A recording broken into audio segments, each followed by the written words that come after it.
Hello and welcome to this class, How to Be Your Own Art Department Dynamo. My name is Sarah Jane and I thank you for being here with me because you supporting this project helps me to make more videos like this and helps me to be more creative with my production company, Nexus Production Group. So this class is for anyone who is already working on set in various roles but wants to know a little bit more about art department.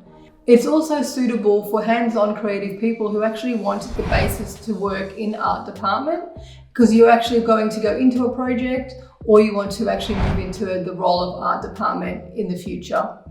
It's also good for people who are already working on any visual project who want to understand art department a little bit better.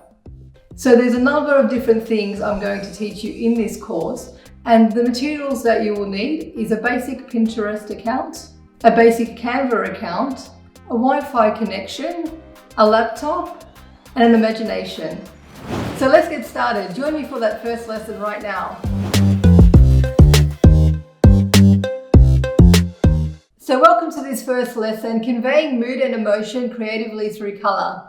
So before I jump on the computer and show you some examples about color psychology and the different connotations between colors and moods, I wanted to talk to you briefly and tell you that working with color is very important as an art department person. You need to understand color psychology, and you also have to be able to convey the mood visually through colors, be it through costumes, hair color, props, or anything else visually that might be in the set, even anything in the background. So working with color, it's something that has to be talked about with the director firstly, because you need to get an idea of the era and the mood of the film as well, and the mood that the character's in, because colors can shift from, depending on the character arc, it can shift from where the character begins to where the character ends up in the film. It can get darker and lighter, the tones can shift. So it's something that you should talk about with the director. You need to know the color palette that they have in mind, where their mindset of the character is. There's a lot of different things that revolve around color.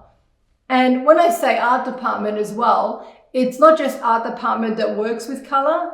You would have to talk to a cinematographer as well for the overall color that they're using. Are they using gels over the lights to wash the set with color? Are they going to enhance the colors later with color grade techniques in post-production? These are things that you have to work with, as well as thinking about what the gaffer is going to be doing with lights. Are you going to put a light bulb into a lamp and it's going to accentuate the blue lamp? You need to think a lot about color on a whole different aspects. Even wardrobe has to think about color. If you're a solo art department person, you're probably doing wardrobe yourself. So you have to think about the colors that you actually put the actors in as well. And also their hair and all different aspects of color come into play. So before you jump in and look at colors, you need to know where you're at to begin with. If it's an era piece, what colors were used in the time. In older films, you see a lot of browns and reds and neutral colors. That's because they didn't have a lot of color dyes in those days. So you wouldn't put someone in an extravagant purple color if it's not feasible for that era to be the color palette for that time. So there's things you have to think about. And as I said, it's not just art department, it's working with different departments to build this color. But to begin with, I want to talk about color psychology. So I'm going to jump on my computer and show you a few examples about colors and moods and what each color represents. And this is not dogma, this is not a set rule. This is something that can be changed and shifted and can be played with. And you can work in a different way. One set color does not determine a specific emotion. But let's look at that in further detail on the computer. Okay, so now let's take a look at color psychology. And let's start with a very powerful color, red. So I've put a few different clips together for a few different pictures together for each of these colors. And you can see red here is very powerful. It's the color of danger, anger, power, lust, love, passion, and violence. And as you can see, there's two horror films on the right here. And red is also the color of blood. So you can tell why it's used a lot in horror, as well as with the connotations to violence. So it's also used in here, fantasy of a young woman. So it's a little bit of lust and love coming out through here. And this as well, it shows love, a guy who's in love with his AI computer. So you can see it's a different shade there of red, but it's still red, and there's a lot of red going on in that film. So red has a lot of powerful connotations. And then we have the innocence, the sweetness, the femininity, the playfulness, the beauty, and the empathy that comes with pink. So a beautiful color. It is associated with femininity, but in the 1600s, in the times of Versailles and older times, pink was actually a very regal color for boys. A lot of royalty were dressed in pink, especially boys. It was a very powerful color for men. Now it's used to show femininity and girly things. So gender, so blue for boys, pink for girls. Everyone knows that gender association. So this is what we work with here with pink. And this is the beauty of this film here. They've got guns, but they're wearing pink balaclavas. So it is trying to show a different view here. And then obviously you can use pink in costumes as well to show femininity and a bit of softness. Yellow is an interesting one because it conveys madness, naive, obsessive, sickness, insecure, idyllic, and also wealth. So it also, when you think of yellow, you think of sunflowers, joy, and happiness. So there are very different connotations for each color, some positive, some negative, depending on how you use the color. And see, this one's used in costumes for Elizabeth. This one's all washed out. It's a more idyllic kind of setting. This one is a film about someone who's actually got mental illness, and the whole set is yellow. And this is like an apocalyptic film. So all different uses for color to convey different moods, but it's about how you use it. And as I said, it's not all dogma. So with orange comes warmth, sociability, friendly, happiness, exotic, youth, and adventure. It's used a lot in films. When you see a lot of adventure films, they open with like a sunset and a rustic desert, like Mad Max picture here. And this is used in A Dream here by Sofia Coppola to show youthfulness and friendly nature as well, and some happiness. All washed out here for this film with the orange hair for Mila Djokovic, The Fifth Element, and then here in the outfit as well, but they've gone all out with the orange. And it's used here with a complementary color, blue, in Wes Anderson's film to show adventure, but also a bit of playfulness there. It's quite nice when you use a different contrast. What a difference from this film to this film. And then we have green. So when we see green, we think of nature. It's also a color for immaturity, corruption, greed, ominous, darkness, hope, and prosperity. So you can see Maleficent here, a baddie with green eyes and green smoke. Here it's used in shame, all different chromatic colors here for green. There's the bluey green at the back, there's the brighter green here, and the darker green again. So it's a very washed out tone. It's very ominous, isn't it? And then here is more of an emerald green. It reminds me of The Wizard of Oz. Every time I see this color green, that's what I associate it with. It's a Hitchcock film, very iconic scene. And here, of course, as I said, nature. It's always seen in nature when you have fields like this in The Hobbit, contrasted with that beautiful red on the palette, which we'll talk about later, which makes it pop. Was he wearing blue or something? He wouldn't be able to pop, but with that red, it's beautiful. And we have blue, the color for cold, isolation, cerebral, melancholy, passivity, calm, and loyalty. You can see this is The Shape of Water, blue creature, bluey green tones, and it's also a film that has a lot of water in it, so it's natural to have oceanic kind of colors. And blue, of course, is a cool color, so it is on the connotation for cold. And in this film, a beautiful dark skin of the characters is used with a lot of neon and blue tones. It's a beautiful film, Moonlight. And here in Avatar, the skins are blue for these creatures, and then the world's washed out in blue. And I'll talk about this one in more detail later, but Adele wears a lot of blue, and blue is the warmest color. So if you're looking at the color purple, it has connotations with fantasy, ethereal, eroticism, illusion, spirituality, regal, imagination. So this is a sci-fi film here. So you can see the beautiful, they've used it in sort of like a dream kind of sci-fi feel. This looks like another sci-fi film. You see all the different colors of purple.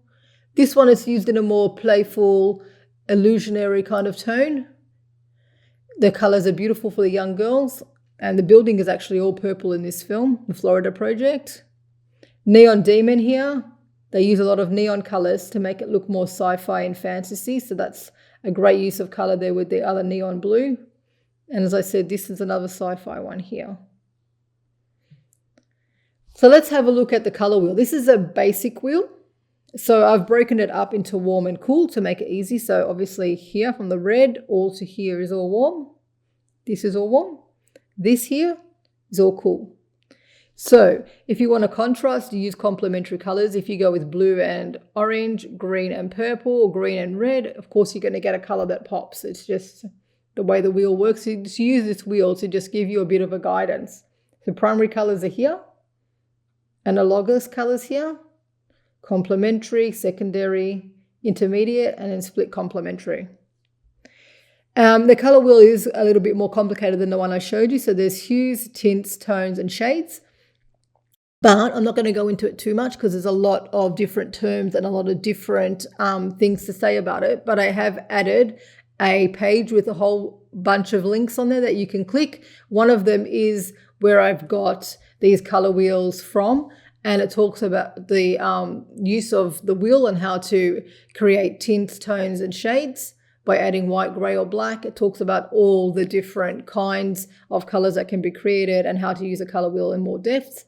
And I've also got a link there, which I love, which shows you the color and how it's used in cinema and film. It's a really good video, so I recommend you check it out because it looks at props, costumes, and hair and different meanings of colors in films. So as you can see, blue is the warmest color. Warm tones of her skin with her red cheeks, her orange clothing or her sunburnt kind of clothing with the hair, and then the coolness of the blue of this character. So they're using complementary second colors here. You can see the wheel, and that gives the most contrast. So pale blue and burnt orange. This is a theme throughout the film. You can see similar colors here. This is further on from the other scene. So this is at the end of the film. She's still wearing blue. Adele usually wears blue in the film mostly, but there's also tones of the orange that you've seen here, and also a few neutral colors. So you can see here, and sometimes gray too. So this is basically the color palette that you see, and the wall as well. They've used it in the design. See here, she's wearing blue, the soft colors of the skin and the light color of the hair, and then her lover is more pale and more cool with that blue hair. And see again, the same color. She's wearing blue, gray, warm, cool here. And then you can see the background also plays a big part in this dressing. It matches perfectly. Another film that I absolutely love for color. I only chose 3 films because I could go crazy with this. I could show you In the Mood for Love, which is another one that uses a similar color palette to this. The greens, the reds, and the oranges and the yellows you can see here in the fruit. A bit of blue down here too. So let's have a look at this. Split complementary colors, green, orange, and red. So they went this way. Green, orange, and red. And I said green and red really pop. They're a good color palette. Even the poster for this film is green and red. And then they've added a bit of a contrast here with the yellows. See what I mean? Green and red. And her skin is an orangey yellow color to keep in there. If it was white, it would look strange. And again, the blue lamp here pops. They did this twice with the blue lamp in different scenes. It just stands out from all this color. If that was orange, nothing would stand out, but that your eyes just drawn to that color. And you can see they use primary colors, yellow, red, and blue here. Different shades of red, orange skin again, and yellow. Look at this glue stick here. And they went for something different here. So they went for analogous colors here, a mix of warm hues, shades, and tones. So they went to the warm side of the palette, and they used nearly every color on that warm side there. All the hues on the warm side, including the secondary color, except they didn't use red. But this looks like a little bit of red there, and it's like a reddy brown door. So it's debatable, but that's a beautiful scene as well. You can see the dark green, the green here, all different shades of green, yellow skin again, a bit of orange and green, and a darker orange there on the wall. And if anyone's seen a Wes Anderson film, you'll know where I'm going with this. I could show you every scene in one of his films that are just beautiful, even the dark colored ones. But you see here the playfulness of the pink, the femininity of her skin, and the lightness of her coat. If that coat was black, it would give a totally different feel. If the coat was bright red, it's a totally different feel as well. But because it's all neutral, it just gives this playful, youthful look. And look at this contrast with his skin as well. How he matches perfectly with the box ribbons. It's a beautiful color palette here, and it shows youthfulness and playfulness as well. And this scene is beautiful in the film. You can see the jarringness of the purple and the red here. So they've used split complementary, red, violet, and gold to make it pop. So they've used a cool color with two warmer colors, a hue and a shade here of gold. So it makes a good contrast. If these were red, these little clasps here, it would just look like red and purple. You wouldn't even see it. And if this was black, you wouldn't get that look. But because every detail is looked at, and these gold segments here, it really pops. And look at that jacket. It's fantastic. Again, same film, the Grand Budapest Hotel. Primary colors this time, red, blue, and yellow. And you can also see green. Red and blue here, always looking good together. You can see that. And there's yellow, there's red, there's green, and then we've got blue. There's a bit of green in there too. And then this guy is all neutral with a little bit of red there. So you can just see it's a really beautiful color palette that he plays with. Even every scene is just a different color. So I want to talk about quickly my film Machination, where I used color to really play with it. So the color palette was blue and yellow mostly. And red was for danger. So when we had the dream sequences where she goes back into her dreams and she has nightmares of her past, things go red. The whole scene is washed out in red. Her everyday life, this is an ungraded color. This is just a photo we took on set. But the character wears pale yellow and it goes to a almost gold, darker than this. Is that that color? It goes that color at the end. So yeah, different shades of yellow and blue, which I was inspired by. Blue is the warmest color. And you can see this is the color palette that I built. So the light blue, the dark blue, then the yellow that gets darker, the red for danger, and then the neutral color here, which I'll show you where I used that. So this is the first picture that I found, this one with the tower, that I was like, oh wow, I have to make everything yellow, and then it pops of blue. That's what my inspiration was. And then this is more of a blue room and pillows. So pastel turning to deeper mustard, baby blue to highlight objects, darkening to a navy, and a red cignar color. So this is how I created my mood board on Canva, just to get the overall feel of what I wanted the actual colors and the actual look to feel like. I was inspired by these films, the color palette in movies. So these are the color palettes that really inspired me. See red for danger in It. That's the balloon that you see before the clown attacks. And the beautiful blue and yellow here, of blue is the warmest color. This influenced me the most because I wanted her to just be covered in yellow to start with, but then I started adding some blue. I wanted to have little objects of blue that stand out, like her cup, her computer, a cloth, and I ended up getting more and more blue, but I wanted it to really be a wash of yellow, and when we actually finished the film, it'll be more like this. I wanted a nice yellow, even though skin tone's a bit white, but I want to just wash the film in a nice golden color, so you just feel sick by the end. You're just like, I can't, like, this is just overpowering. That's what I wanted for the film. And you can see this is an ungraded photo. This is just something I edited quickly on Canva. So it's an ungraded photo, but you can see the color palette. Lots of yellow, as I said, little pops of blue here and there. We were lucky that the floor matched, so that was a bonus. And this is a neutral color that I said. I kept everything else, and I didn't care that the kitchen was neutral. I wanted everything else to be plain because I wanted her to stand out in her yellow. And she's wearing blue shorts. Mostly she's in yellow for most of the film, but she's got blue shorts, and one time she wears a neutral singlet as well. But for most of the film, she's in yellow. And everything around her is yellow or blue. So I hope that this has been very informative for you, and now you understand how important color is and how powerful it can be to understand color when working in art department.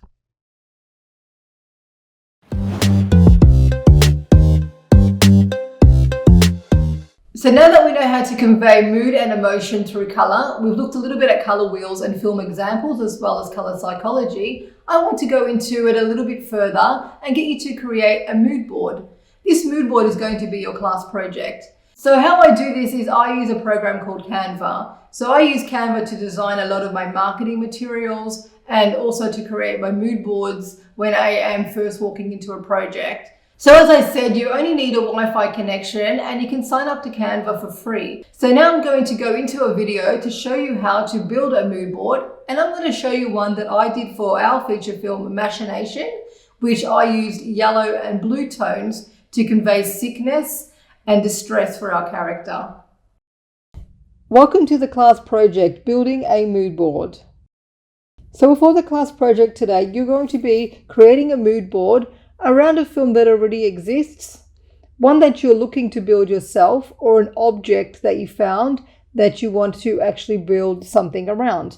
So what I'm going to start with is that reference image. For me, it's going to be this image here from To Hold the Moon from Nexus Production Group. So it's a film that we want to build, and I'm going to play with these colors. So once you have all your reference images and your own image that you want to build your color palette and mood board around, make sure it's in a folder with all the other reference images and it's on your computer ready to be uploaded into Canva. So now what you need to do is get a basic Canva account. Just sign up for the free account, and that's enough to get you started. So to begin creating your mood board, you have to go here in Canva and create a design, and you'll type in mood board. Mood board photo collage would pop up. You click on that, and then you can see all these different mood boards pop up here. All these different templates on the left-hand side are available to you to use. So I want you to choose one. Don't worry about the colors and the layouts. Just look for one that speaks to you at that time. So I've chosen this one. So you can see it's got a natural feel to it. It's very muted colors, but you don't have to worry about that because we're going to change everything. So here it is here again. So what I'm going to do, I'm going to start playing around with it. And this is where your reference photo comes in handy. So I need your film poster, your reference image from the film you need to create, or even if it's just an image that represents the colors that you want to create because you don't have a set image for the project yet. It can be something, a project that has similar aesthetics and colors. Just pick something like that for your reference image, or it's your object. So then what you'll need to do is start to play around with it, and you can start creating your mood board. So here's one that I created for To Hold the Moon, because I said that my reference image is going to be this for Nexus Production Group's film To Hold the Moon. So I want to pull out colors that are blue and orange, natural skin tones, and a bit of gray as well. So this is the mood board that I came up with for this image. And the first thing you will need to do is to actually drag in your reference picture. Drag it into a box that you like. That's how we start our mood board, because that is our reference image.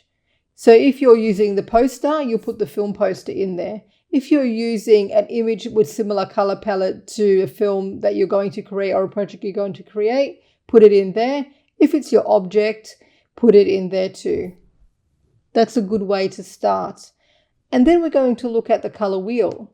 So you might have a color reference in mind already. If it's the object that you use colors from that object or associated with that object. If it's the film poster, use posters from there. Or if, like me, you've got a project that already has an image that you want to work with, whether it's the film image or one close to it with the similar color palette, use that. You can see here that it's the blue and the orange, as I said. So when I look at the color wheel, I see that I'm going to use complementary colors. I'm going to use the cool blues and the warm oranges. Somewhere in here is where I'm going to land. So this is how I get to build this. So then all you need to do is just drag these images in. I've deleted things like this. It doesn't apply to me. I don't need it. You can put your own logo in there if you have a film logo. Just as I had a film logo here. Because this is an existing project that we want to finance, we already have shot the teaser trailer. So we have little stills that we use. So it makes it a bit easier for me to work with a color palette. And here's the logo. But if you don't have a logo, I'm going to delete this. But if you don't have a logo, Canva makes it easy because you can just type in any text you want. I could just write this, To hold the moon. There you go. There's my logo. You can write anything in there. You can write mood board. You can write the feel, dreamy color aesthetic with sandy tones. If it's a sci-fi, you could do sci-fi. But yeah, I'm just going to write the title in there, just assuming that you don't have a title. And then what I'm going to do, I also want you to look at, along with the color wheel, also think about the color associations you're going to use. So I said I'm going to use orange and blue. So you can see the psychology behind orange and blue. So take a look at your image and think about the overall tone for the film or the project you want to build. So with To Hold the Moon, it's going to be a Mediterranean romance between two women. It's a lesbian film set in Malta. So Malta is a town with limestone buildings and deep turquoise oceans. So I'm going to look at the Mediterranean sea color, which is the ocean. So deep blues, golds for the sun because it's a really warm country. And also the main lead has dark hair and the other lead has orange hair. So it matches with the tones as well. And then the bright skies, we want sunsets and a dreamy kind of aesthetic. So when we're thinking about the color wheel and the color connotations, I will be looking at shooting something like this. So I like this image, and it goes with the warmth, the exotic nature of Malta, and also the adventure of the film, because they're in a new country and they're both there to work and they're going to be exploring the island. And as I said, the blue tones of the ocean match perfectly with what I want. And one of the characters is actually very passive, and she's the color that represents blue. So that's quite interesting also. So then what you'll do is you'll just keep pulling images in from your uploads that match the mood of your film. So all I have to do is keep adding images that I like into different boxes that I think are going to match the mood of the film. And then I'll move things around like this. You can even duplicate. So just have a play with Canva. You will become very addictive and you won't be able to stop. So backwards. Yeah, you can change the background color as well if you like. So just keep playing around with it. And then this is what I came to in the end after playing around with it. And then what I'm going to do, I'm going to show you one last bit for the mood board.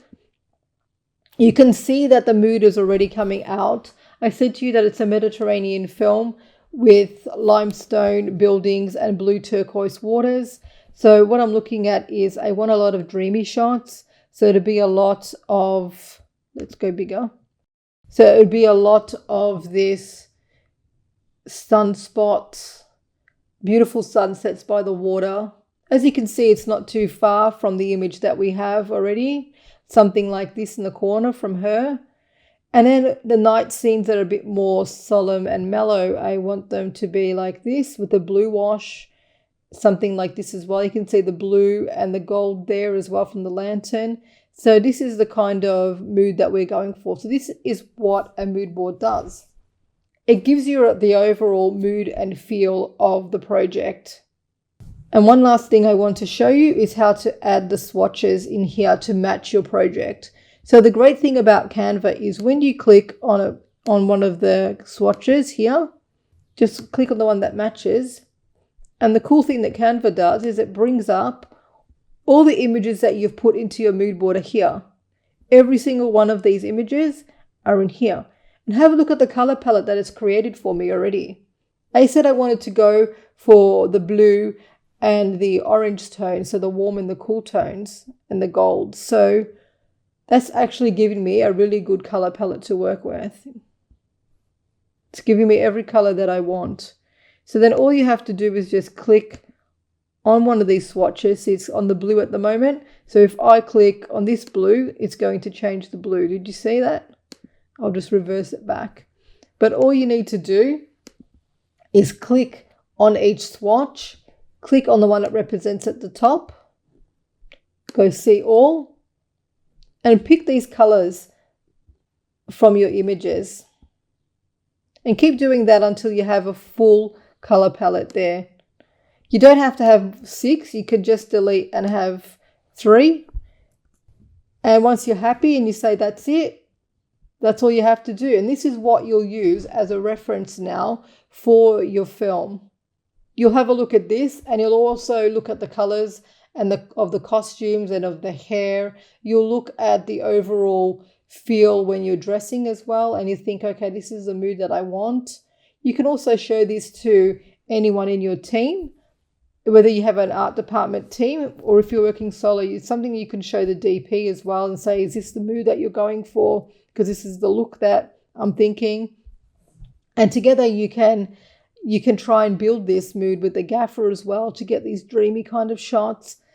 And if you are working with a team, they've probably already told you that this is the look they want. They said to you, okay, it's going to be a blue and orange palette. We're shooting in Malta, so you'd look at images of Malta to get a feel of the town if you haven't been to Malta before. You'll have a look at the way the gaffer is going to light. This is like a team collaboration. Even though you're a solo art department person, you will be needed to look at these aesthetics with other people and to collaborate on their ideas. If you're doing everything yourself, then great, you can make it up yourself and you can build it from scratch alone. And then to save this, all you need to do is just go to here, and you can go PDF, you can go JPEG or PNG, and then you'll just go download, and then it's on your computer ready to go, and you'll always have that reference. You can even print it out if you want and carry it with you when you're shopping and when you're actually on set and you want to try and match your color palette. But it's something you can always keep in the back of your mind as well when looking at costumes and props. So there you go. So now what I want you to do is to actually create your own mood board using Canva. If you need extra notes, everything's provided in the document that I created. As I said, everything is in there for you to use, and I just want you to play and have fun, and I can't wait to see all the images and mood boards that you come up with. So build your mood board and pin it down the bottom so everyone can see, and we can all discuss and have a rainbow of colors at the bottom there. Have fun with it mostly and use your imagination.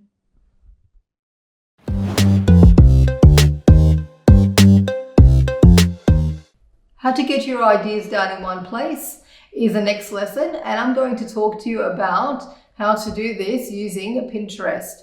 So as I did with Canva, I was using the free account. This is the same thing you can do with Pinterest. If you're not sure how to use Pinterest and you want to do a basic overview of it, I suggest go to YouTube and look it up. It's not a hard concept to use. I use basic and I'm still learning it myself. But what I basically do is I just pin different images off the internet onto boards, and this helps me to get an overall vision of the film. So as we did when we built the mood board was just to get an overall idea of colors and mood and emotion of the film and of the characters. This takes it one step further. Now you're adding in any props that you might want to use. Are you using the Victorian chairs? So what you'll do is you'll Google Victorian chairs, you'll put them into Pinterest by pinning them into your board. So this is what you'll have to do. Create a board, and then you'll just have to write on it Art Department Props or Art Department Overlook. And then this is a really handy tool to use. So I've used Pinterest in the past when I was working as a photographer as well with my subject. She's opened a board and she said to me, these are the images that I want to shoot. She pinned all these different images on, and I could say, okay, she wants a shot by the window with this kind of light. I've used this as well on films when I was part of the art department. I've come onto a film and the director's trying to convey his mood, his idea, what he wants is these massive headdresses, and we're doing this big witch costume. So he'd pin his ideas in. So this is what I mean about getting your vision down in one place. With these boards, you can make them private, and then you can share the links with your cast and crew. So that way, everybody has an idea of, okay, these are the kind of chairs that she wants. Okay, this is the kind of wigs we need to have for this character. So it goes deeper than what we were talking about in the mood board. This is the overall look for the film. This is how to get every single idea that you have in your brain. If it's a 60s shoot, as I said, you can look up magazines and anything. It can even be the style that you want for your character. If she's a boho hippie character, you can look up people like, celebrities, and you can just take all those inspiration and pin it in there. You can even have separate boards for costumes, for props. That's why I say you get all your ideas down in one place by using Pinterest. It's a great way to pin and to share ideas with your cast and crew so everyone's on the same page. And it's a good way for you to collect images of items that you might want to buy. Because if you actually go on the internet and you find a catalogue of something that's accessible to you in your town, or you can get it shipped to you, you can pin that item and say, these are the chairs I'm going to buy. These are the tables I'm going to buy. These are the drapes I'm going to buy, and pin it in there. So you visually have an account. You don't have to sit there writing it down. Okay, these items from IKEA. You can just pin them in and visually have it.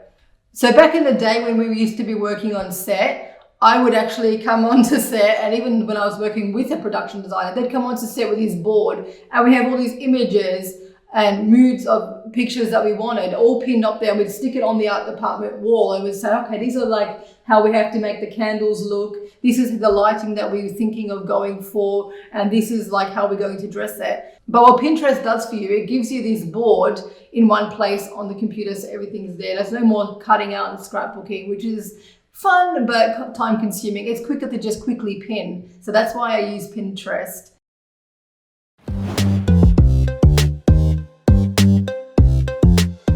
So whether it's a film shoot, a photo shoot, or even a commercial project, you always have to go in prepared. So the first thing you need to do is you need to make a props and costume list. If you're doing costume, props, and you're also doing makeup, hair, this can include everything in a list. So what I do is I build a list on Google Docs, and I'm going to show you that now about how to actually build one and what a prop list actually looks like. So the first thing I do when I'm given a script and I have to start building a prop list or a prop costume list or anything that needs to be brought on set from the art department, I print it out and I highlight physically every single item. But what I also do is I think about it. If I've got a lamp, I obviously need globes. If I've got a candle, I'll need lighters. So you have to think outside of the box as well. You have to think practically about what is an add-on item. That's just a little tip that will help you as well. And when you're buying globes, that's something that you have to talk to the cinematographer with or the gaffer, because there's certain light globes that you'll have to use on set that gives a certain look, but also that doesn't flare up and blow out on set. I've had sets before where I've been told what kind of light globes to buy. They've actually put it in my prop list and I had to physically go and buy them myself. So that's something that you need to talk with your crew members with if you have a crew member. If you are doing it yourself, you'll have to do some more research on what kind of globes. And if you're not sure, ask someone who works on a set already and talk to them about lighting and color. And also be wary when you're lighting anything with lighters that there's not going to be a fire alarm going off, and make sure you obviously have someone aware that you're going to light stuff, so people are not walking into it and burning things by accident, because it can be really dangerous. And always blow candles out after you use them. So now let's go to the computer and I'm going to show you how to put your props and costume list that you've highlighted into a physical Google Docs document. So again, all you need is a Gmail account, and you can go on there on Google Docs and build this list. And this is a list that you can share with other people too. And then this list will be given to the AD, and they'll be making a schedule and they'll be putting this prop list in. But this is something I'll talk to you as we go through building this prop list into Google Docs. Okay, now I'm going to show you how to build a prop list from your script or outline, because we don't work with scripts. So we've got an outline here with all the different props which are already in here. So you have to actually search for and take out, and then you're going to put it into a props and costume list. So all you need for this is your computer, a Wi-Fi connection, because we use Google Docs. Up to you if you want to use Google Docs. We recommend it in case files get missing or something happens. It's already automatically saved. So I recommend using Google Docs. So get your script or your outline and just read it, and then see what is an actual prop or what is a costume. And take note too that you have to get, I've got a note here for one. You have to get all the little details as well. See this where it says she washes her hands. She washes her hands. So obviously, what does she need? She needs soap. So I've highlighted it and I wrote needs soap. And then there's something like this. You can see here, she arrives home. So what will she need? She'll need a key for the house. There's little things that you have to think about when you're doing this. And it says passengers around her also wear masks. What are they wearing? So I put here they're wearing red. So I had to think about them as well. Because you're doing art department, if you're doing costume and you're doing makeup as well, you have to think about all the little elements that go with it. As I said in the video, before I showed you the slides, if you buy candles, you'll need to buy a lighter or matches. If you buy a lamp for set, you'll need to buy globes. So just think about that. That's why I've got this here. And it says here, she grabs a basket from the bathroom. So I clicked on bathroom and I highlighted it. And I said bathroom dressing. Obviously, the rest of the bathroom has to be dressed. And here it says she showers madly, scrubbing herself. Her skin goes red. So we need something. We might need a makeup person here. It depends. You have to get something that's going to scrub. Scrubber on hand. See, you have a scrubber on hand for props. So you have to think about every single element. So I've got Maria sits on a bus. She's wearing business attire. So business attire, I've highlighted. And then you have to think about what is business attire. And I put need a handbag and shoes. Along with gloves and a mask. So they're props. Passengers around her also wear masks. So more masks. The afternoon sun beams through the window, highlighting her discomfort. So you can see everything in yellow here is a prop. Anything in the peach color is a note or something I have to think of outside the prop or outside the action. So like I said, she arrives home, we need the key. She washes her hand, we need soap. She takes the clothing to the bathroom, we need bathroom dressing. Her skin goes red, we might need makeup. So just be mindful, that's all I'm going to break down for this. And then what we do, we go into Google Docs and we create a prop list here. So we create a prop list and we call it props and costume if you're doing both. I don't do it for makeup, but I do sometimes make notes about makeup.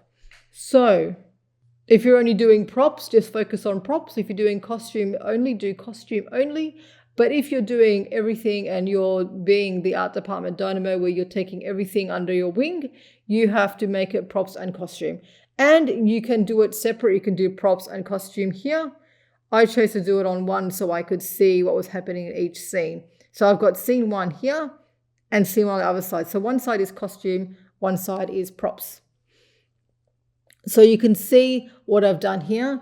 Maria sits on a bus. She's wearing business attire along with gloves and a mask. Let's start with that. So I've taken all these yellow bits and all these little peach bits as well, and I've put them into here. So business attire, gloves and mask. Her handbag, her shirt, court shoes, underwear, and neat light coloured pants. This is everything she'll be wearing. This is her business attire. And I've marked it business attire 1 on here in notes and comments. So what I've got, the columns are the item. What is the item? I've put costume there to remind me. Who's sourcing it or where are you getting it from? Where are you buying it from? You can see here, Kia Business Store. Has it been collected yet? No, it hasn't.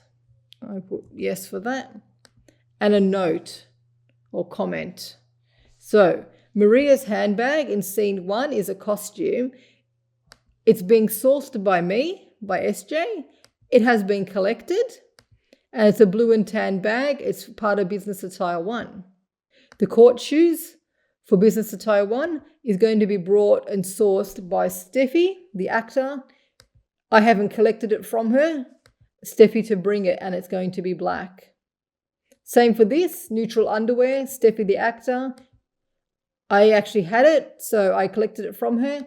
And I said, will be seen. So I know when I'm looking at it, if I was to be buying it, I have to think about the aesthetic. Would she wear frilly underwear? Would she wear plain underwear? Should it be stripy, patterned, whatever? You have to think about all of that. Think about the character and also about your color palette and what's happening in the scene. So neat colored pants from Kiabi. I hadn't collected it. I need to buy size 28 is my note. And also in scene 1, we saw that she was wearing face mask and gloves, right? She's wearing business attire along with gloves and a mask. So in scene 1, we look at the props. Same thing, face mask, grocery has been collected. I've already bought them. So 2 packs of 10 is what I need. And I put there, I might need more. So when we have a break, I'll go buy more. If I have a spare day, if I think we're going to need more, it's always better to have more on hand, as I said. If you can buy more to start with, but if you know you have a break, which we had a week in between, I knew I could always go and buy more if I needed.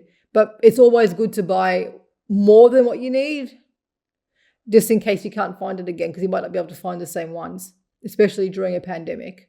So surgical gloves, grocery stores, yes, I collected and I bought 2 packs of 50, so I had 100 gloves. So that's basically how you do it. And you just keep going through all the scenes. But once you get to set, you have to make sure that you have all this done. Double check it as well. But if you go into this organized and you've got your prop list, everything's making sense and everything's been put into this schedule for you, or you've put this into the schedule yourself if you're doing the schedule, you go into set more confident and you'll go there more organized as well. And just make sure you pack everything the night before so everything's ready to go, and double check it before you leave so you know everything. And you can check that by, okay, tomorrow we're filming these scenes, 6, 8, 7, 2, and 1. You see what's being shot, what exactly the location is, and then you know exactly where you have to bring us all this stuff. It's handy to have that in there. So just go prepared, go confident, and make sure everything's printed out and organized. And once again, in a Google Doc, we've done all this, and it makes it much easier.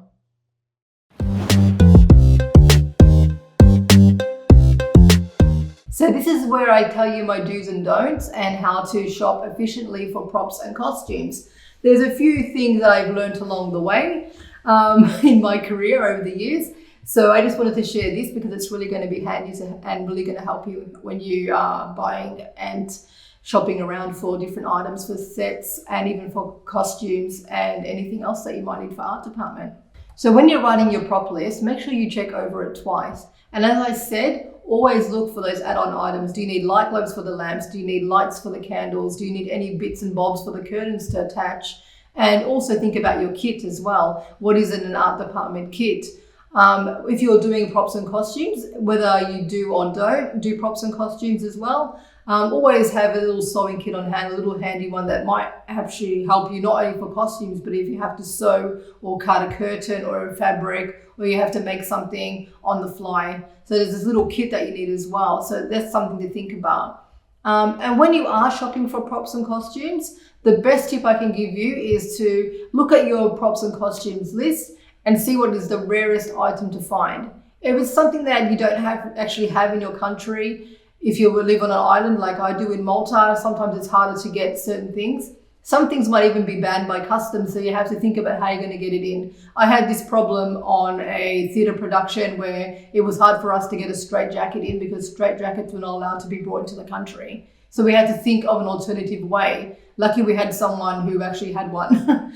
So it ended up being okay. But you need to think about that rare item. Is there an item that you can't find that you're going to take a little bit longer to find? That is the item you should be going after first. If you have 2 weeks to source a prop and it's going to take you a week to get it in, you don't want to leave it till the last minute and go, oh, I've got a week to get this in and the delivery time is 15 days or 16 days. It's not going to arrive in time and you're going to look unprofessional and it's going to slow down the production and I don't know how you're going to get that prop in. So that's a really big tip. Get the hard items first. And this is also handy with costumes. If it's a period piece and a specific style that you need, but you can't find it where you are, or you don't know where you're going to get it from and you're struggling to find it, you might have to get it tailor-made. Maybe there's a specific 1920s collar that you need, or the ties are different in that era. So think about the hardest thing to find, what's going to have to be made, what can't be brought, and please go for that first and focus all your energy on that first. I'm not saying to not look at the other items, but just keep in the back of your mind that this is your priority item. Another thing to think about is buying 2 of each item. Is the item going to be wet? Is it going to be torn? Is the item going to be dirty? Specifically, if it's a costume piece as well, are they going to be rolling around in the mud? You might not have time to wash. You might not have the time to actually iron on set. There might not be facilities to do this. If your budget allows, and I always stress to make sure the budget allows, buy 2 or more of that items, especially if it's going to get ripped, and especially if it's something that is a prop piece or something that's part of the character that needs to always be prominent on the character or in the set. Even breakable items, I'll stress this as well, buy more than 1 light globe, buy more than 5 glasses. If you need 5, buy 10, always have double. If something breaks, you have to be able to replace it. So this comes to my next tip, shopping at op shops. If you're shopping at an op shop, there's a chance you're not going to find what you need. So in Australia, I found that there was a massive op shop that I used to go to called Savers. So I knew that this was a go-to place because I would find everything that I need and it's really affordable. But this limits you as well. In Malta, I had a difficult time looking at op shops. We didn't have a big budget and I thought, I'm just going to buy everything from the op shop. Even after years of experience, I was still a little bit naive because I wasn't sure what was going on in Malta. There are not many opportunity shops, thrift shops, or vintage shops in Malta because it's a small island. So when I was looking for items, specific items, because I was trying to look for yellow clothing items, clothing that started really light and went really dark to match the character arc of her depression and her anxiety. So I was trying to look for these specific items. And it was so difficult to look for clothing items in a thrift shop in a small island. So it's things you have to think about. I would say go in once, do a massive turn of the biggest op shop or prop shop that you can find all the items that you can on the list and then move on. Don't specifically stay with opportunity shops because you're paying lucky dip and you're going from place to place and you're wasting time. So what I ended up doing in the end, I went to a department store, the cheapest one we had on the island. It was a chain store. I found jeans, underwear, singlets, dresses, everything that I could find on there. And it really helped me. I just grabbed items. Another tip I can give you is to call ahead to make sure that the item's actually available. This will save you time because you don't want to be driving around wasting time. Okay, one more thing to note when you're hunting for props and costumes, mostly with costumes, you have to think about fabrics and about how the actor's going to be wearing a lapel. If they've got a microphone on and they're wearing a bikini, how are you going to do that? So this is something that you need to think about and something you need to talk to the sound department with as well. So make sure you liaise with them, do a little bit of research, but liaise and also think about your costumes. Keep it in the back of your mind if you know they're going to be wearing lapels, how are you going to put them in that see-through top? Where are you going to hide this lapel? How are you going to put them in a bikini if they're going to be, where are they going to put the microphone? Sometimes they'll put the microphone around the set, obviously, if they're not wearing any clothing or if they're wearing minimal clothing. But it's always good to check with your sound recordist first and know what fabrics are going to cause static and are going to cause issues. It's another good tip to know.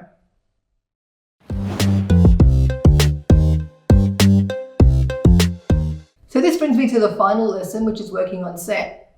So you've worked up to this stage now. You've looked at the colors, you've looked at all the props and costumes that you'll need. You've done your sourcing. You've efficiently gone and sourced all these items. You've got an overall picture of everything and you've got everything in the schedule. Everything's been given to the AD, so everyone knows what's going on now with the art department.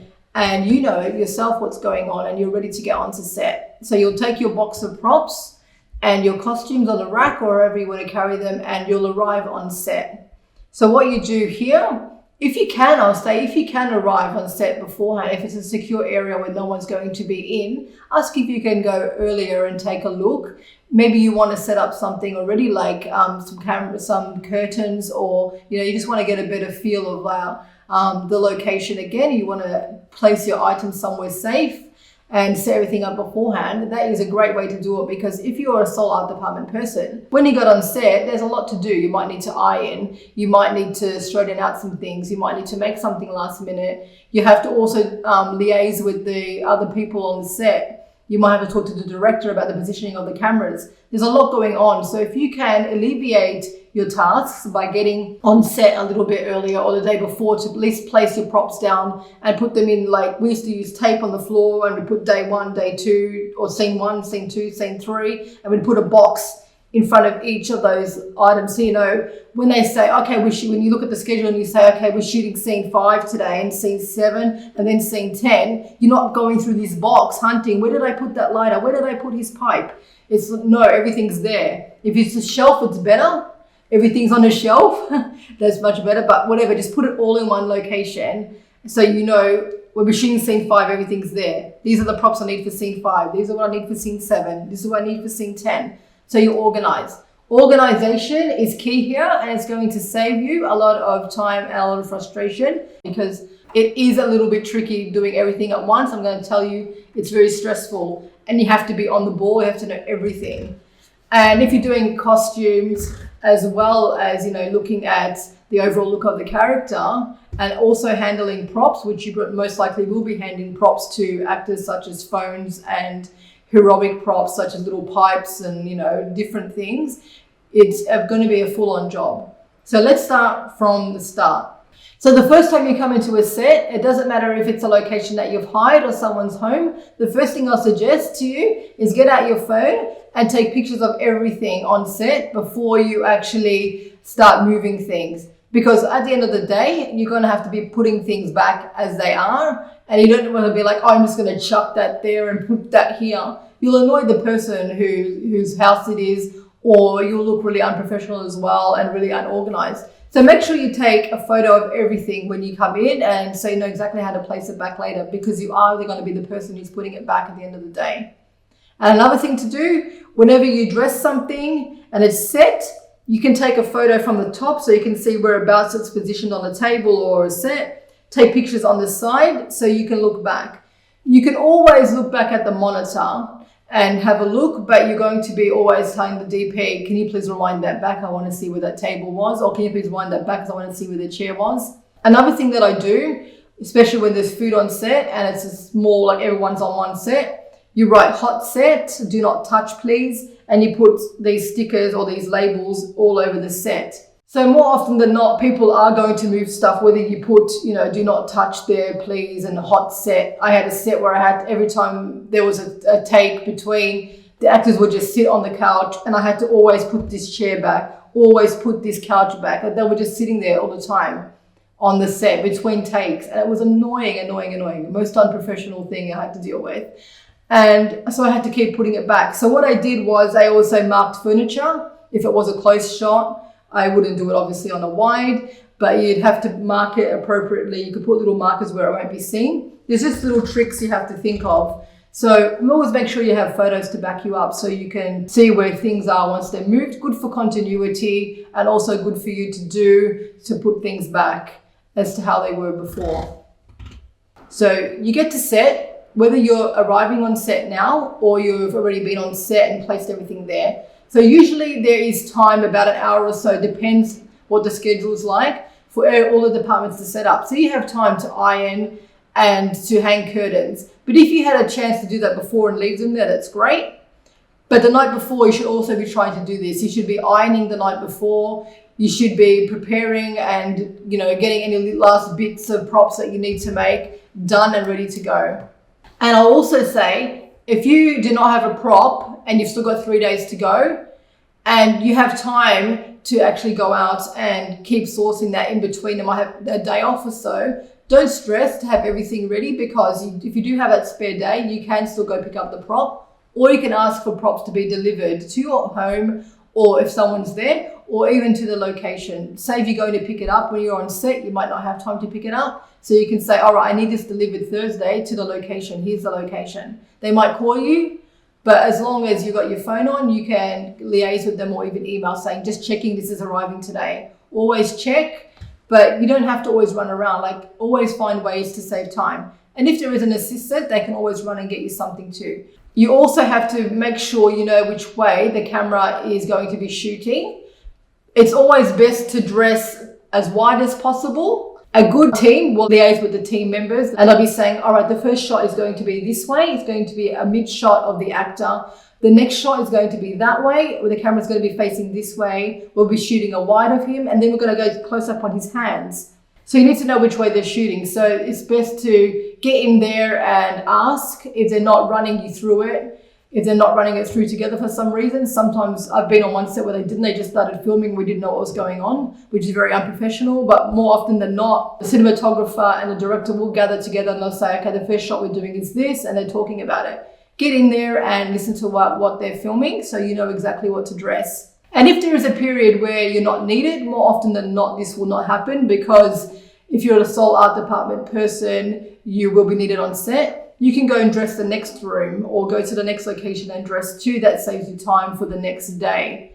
So when you're dressing, you make sure you always look at the monitor to see what's in the foreground, what's in the background. Because if things are not looking great, you can move them around. Sometimes the director will move things around. A little bit annoying for an art department person, but just roll with it. Like, just say to them, if you want me to move something, be assertive and say, if you want me to move something, just tell me, I can move it for you, and see where you want to move. They may ask for something else on set and you have to think on your feet. It's part of the role. They might say, oh, can you put something else here because this wall's plain, or I don't like the positioning of this, and you have to move it.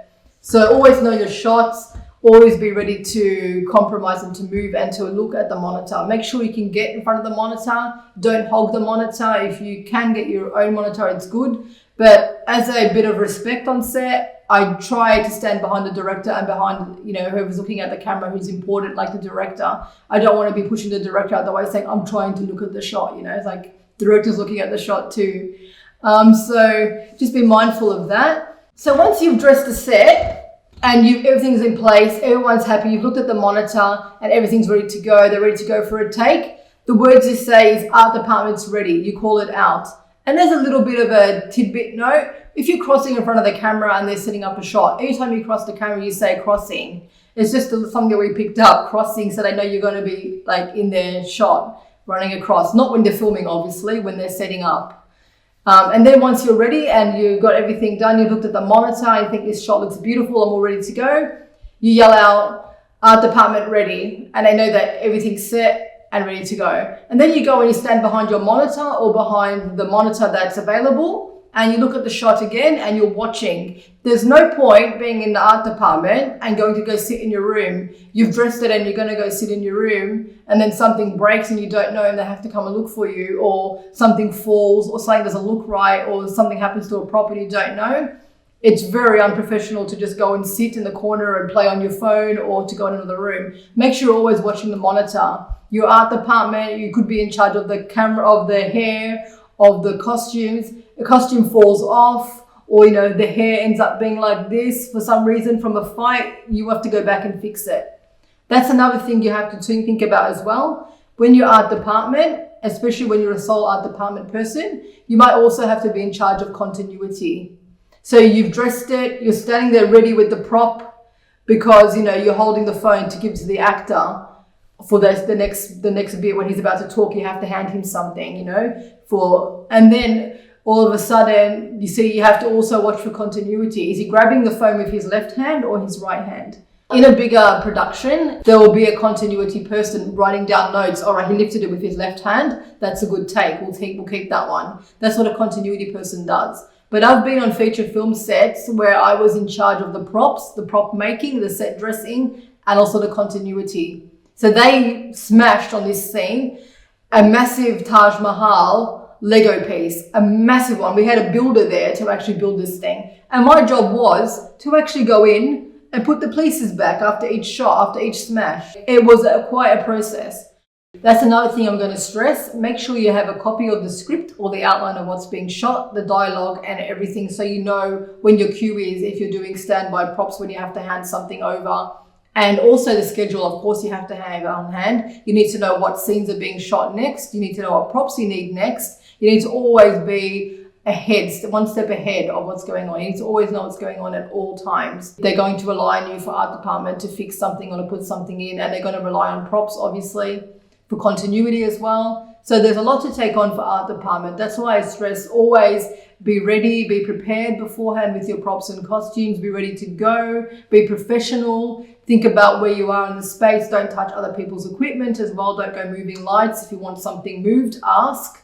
That's one thing I never do. I never go and touch a light. I don't just move it, I want to move that light.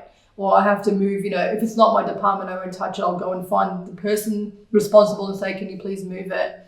And Yes, there's lots of different things to do on set. The best thing you can do is to be prepared. And I hope that this class has taught you how to be prepared. I hope that I've showed you everything and I haven't stressed you out too much. If you've done a lot of the prep and you're ready to go, there shouldn't be too many issues. But the thing is, with any department, not just art department, there is always going to be something that happens. We're human and there are going to be errors on set. The best thing you can do, as I said, is to be as prepared as possible.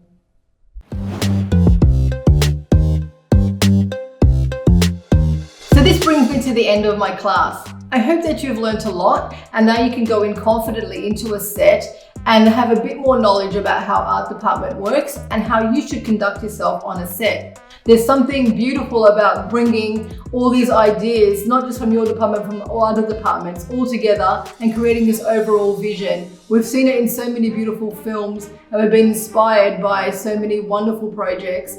So I hope that this class inspires you to go out and work confidently on set with other team members, even on your own project solo. And I hope that you got a lot out of this class. I'm going to put down some links there on the color wheels for you and also a few little links about color connotation so you can look at everything that I covered in resources that I actually use and I find inspirational that will help you. And I hope that you'll be able to also check out my projects with Nexus Production Group to see what I'm working on. And I encourage you to go out there and work in art department. It's a beautiful role. It's very fun, and go out there. And I also look forward to seeing all your mood boards. Let's make a rainbow of mood boards and let's all bring the inspiration of color out there. And I can't wait to see that too. Thank you for joining me for this class.